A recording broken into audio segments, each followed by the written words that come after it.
ये कह रहा हूँ, मैं हिंदू तैयार है जाने के लिए मस्जिदों में, और मैं मुसलमान भाइयों से भी कहता हूँ कि वो भी मंदिरों में आए। तो ये सारी राजनीति खत्म हो जाएगी हिंदुस्तान की। आप एग्री है इस बात से? मानेंगे सर? हाँ बिल्कुल बिल्कुल, जो हकीकत है हकीकत है हकीकत है। आइए फिर मंदिर चलते हैं। वो आप क्या मंदिर चलिए ना।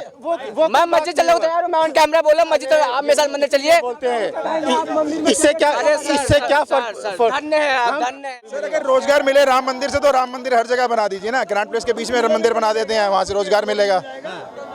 अगर यही रोजगार, होटल रोजगार होगा, रोजगार अगर दूसरा रोजगार होगा तब रोजगार मिलेगा ना। अगर आपके पास इनकम नहीं होगी, आप मंदिरों से कितना रोजगार ले लेंगे? सर कह रहे हैं कि राम मंदिर से रोजगार नहीं मिलेगा, राम मंदिर से रोजगार मिले तो सीपी कैनॉट प्लेस में ही बनवा दीजिए। कौन कह रहा राम मंदिर से रोजगार नहीं मिला? छोटा सा हनुमान मंदिर बना है, यहाँ पर देखिए कितने दुकानदारों को रोजगार मिल रहा है, कितने मिठाई वालों को रोजगार मिल रहा है, कितने फूल वालों को रोजगार मिल रहा है, कितना ऑटो वालों को रोजगार मिल रहा है। जो लोग उसमें चढ़ावा चढ़ाने आ रहे हैं उनका रोजगार ज्यादा है या वहाँ पे बैठे हुए लोग ज्यादा रोजगार ले रहे हैं? कहाँ पे? यहाँ पे चढ़ावा चढ़ाने आते हैं जो लोग मंदिर के दर्शन करने के लिए आते हैं, उनके रोजगार की बात करोगे या उन लोगों के रोजगार की बात करोगे जो उनके रोजगार पे डिपेंड है? अब ये तो अजीब बात है ना। अगर हम ये इतना ही अच्छा मंदिर से रोजगार मिल रहा है या गुरुद्वारे से रोजगार मिल रहा है तो ये हटा दीजिए ना दुकानें, या ये मजदूरियां लोग क्यों करें? सब पकौड़े बेचें, सब मंदिर के बाहर लगी हैं तो वहीं पे लगाएंगे ना सारे, वहाँ पे सारे लगाएंगे।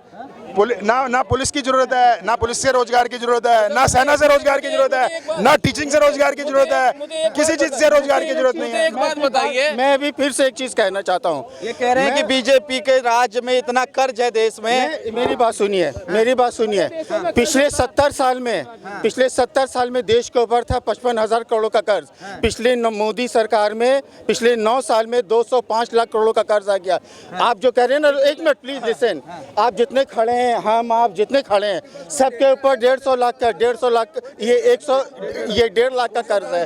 क्या कहेंगे सर? क्या कहेंगे सर? कह रहे हैं कि हर नागरिक पे 1.5 लाख का कर्ज। मुझे बताइए जरा इन पर कितना कर्ज है, जरा बता दीजिए। हर इंसान पे मुझे बता दीजिए आप पर कितना कर्ज है। मुझे आप पर बताइए, आप पर कितना कर्ज है, आपको कितना ब्याज देना पड़ रहा है अपने कर्ज का। एक चीज का और जो लोग कह रहे हैं ना कि अल्लाह और राम का, मैं उनको एक चीज़ बताना चाहता हूँ। मैं मुसलमान हूँ, हमारे रमज़ान आता है ना, हमारे रमज़ान में पहले राम लिख करके आता है, और जो हमारे हिंदू जो आते हैं ना, उनका दीपावली में अली आता आखिर में, DE है ना, DEPAWALI अली आता है।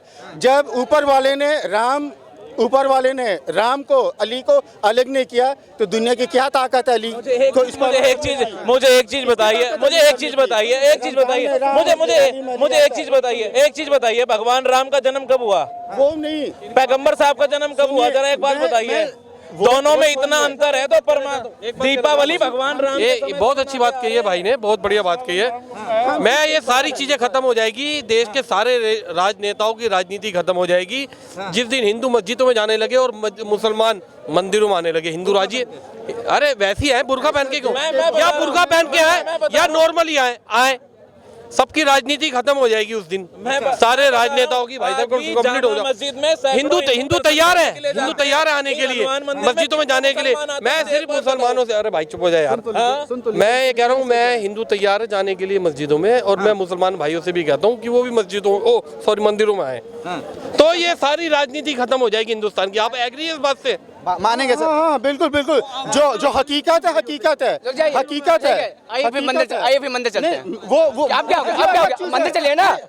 मैं मस्जिद चल रहा हूँ यार, मैं ऑन कैमरा बोला मस्जिद, आप मेरे साथ मंदिर चलिए। बोलते हैं इससे क्या फर्क? धन्य है आप, धन्य है आप। हम तो धन है भाई, कम धन है। जब भी देखो एक बात कही है ना, दीपावली में अली आता है और ये आता है।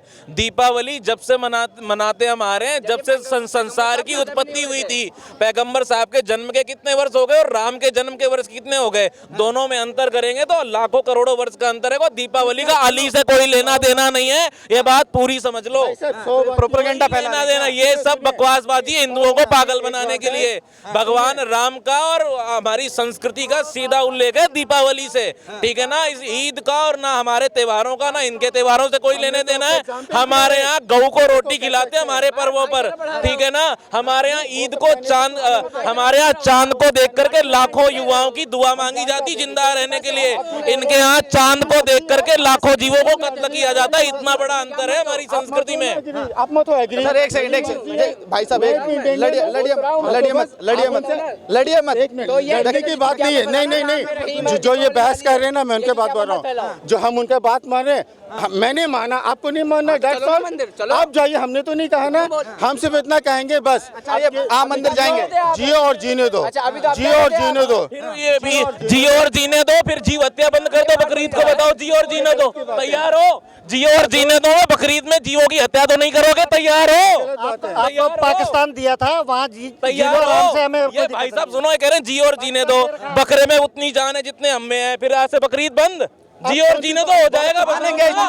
ना बोलिए, क्या चीज बन, क्या चीज बन? बकरीद आप मनाते हो? अरे बकरीद को कहाँ से लिया है? हम कौन से जियो और जीने तो कहाँ से होगा? जियो और जीने तो कहाँ से होगा? आप जबरदस्ती के चिल्लाओगे, मुझे एक बात आप जबरदस्ती के चिल्लाओगे तो वो अलग बात है। इसमें हम कुछ नहीं कहेंगे। हम इतना चाहेंगे बस, हम इतना चाहेंगे, खुश रहो, दूसरे को खुश रखो। अब मजहब के नाम पे लड़ाना, वो काटोगे तो खुद कैसे मजहब पे लड़ाना बंद कर दो बस। भाई एक मिनट अब टॉपिक ये है कि सर मेरे सवाल तो 70 साल में 55,000 करोड़ था। ये पिछले 10 साल में 205 साल में राम मंदिर नहीं था। मजहब पे लड़ाना बंद कर दो। 1947 में आरती उतारी होगी, पूछो। हाँ पूछिए।